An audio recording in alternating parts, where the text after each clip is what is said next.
5, 4, 3, 2, 1. Hello, I'm Adam Paul Morgan. Thank you for clicking on to what is my scariest moment from the Alien films. As requested, remember that, as requested. I am not that scared or sort of of these Alien films. It's probably because I knew all about them before I'd even watched them, and I watched them at a very young age. I knew about facehuggers. I knew about the Queen Alien before I'd even seen the Queen Alien. I knew about the Alien, etc. What it does. I knew all about that, and I even knew about what happens after one of those facehugger gets on you. So I wasn't that particularly scared of them, but people are. People are horrified of, in space, no one can hear you scream.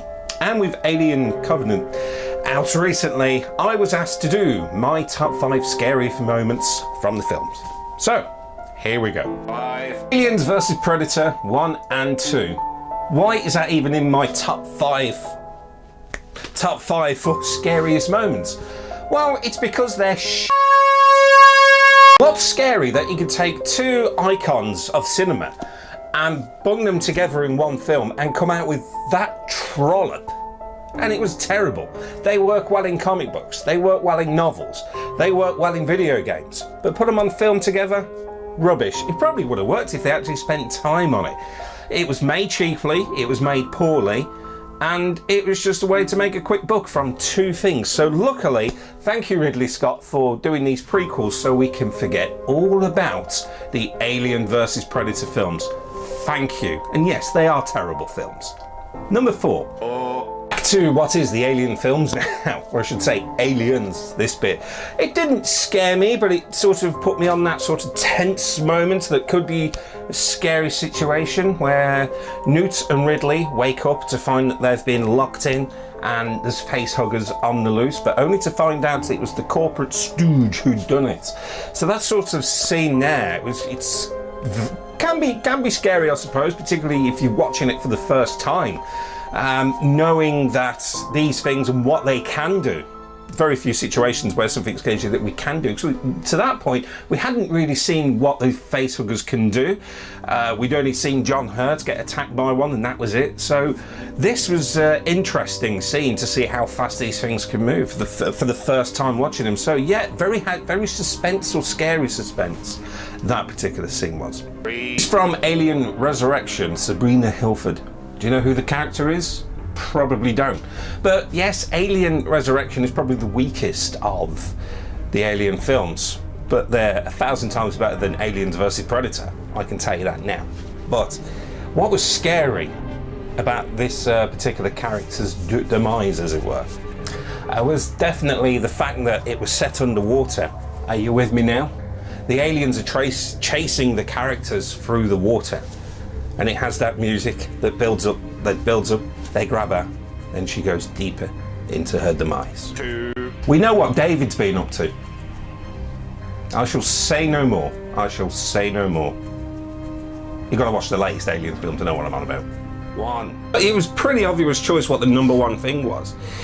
Yet, for scary and suspense, you would move away when scared, but I knew this was happening, but a lot of people who watched this for the first time, including the cast, didn't actually know this was happening.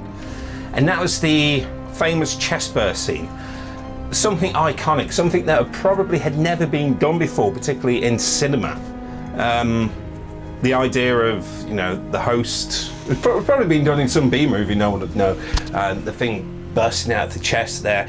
But I think for a lot of people that wasn't particularly scary because we knew what was going to happen. But also the first time watching that, people didn't know what was going to happen.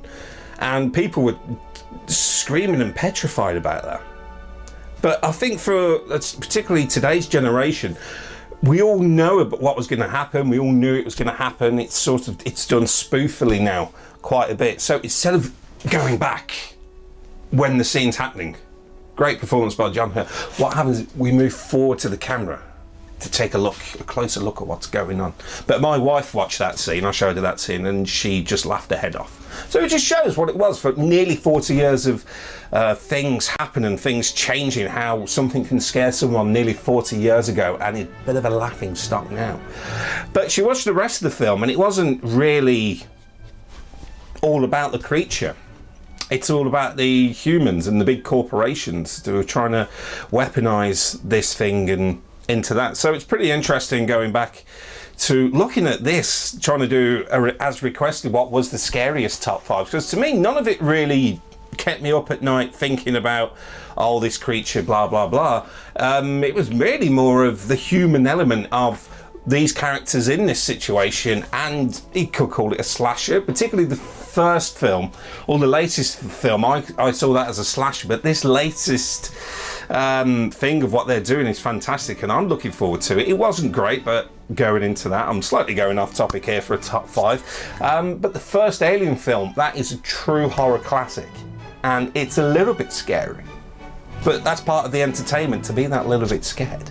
You have the jump, or even when the alien's just popping his arms out like that, and you sort of get that, and you take a step back and you laugh to what it is. So there's sort of definitions of what people are scared at, really, because I'm not really scared by films. I'm not too keen on slasher films, but the horror of what is the alien and what it can do with the face huggers and the breeding and the sort of where it's going now is sort of who created what, created this, destroyed that, this created that, and that destroyed that. That's where it's going, and that's what's interesting now more than going on. So that's my top 5 scariest moments from the Alien films, as requested. So if you have any requests for my top 5 of anything, just leave a comment in below and I will get round to making a top 5 as requested.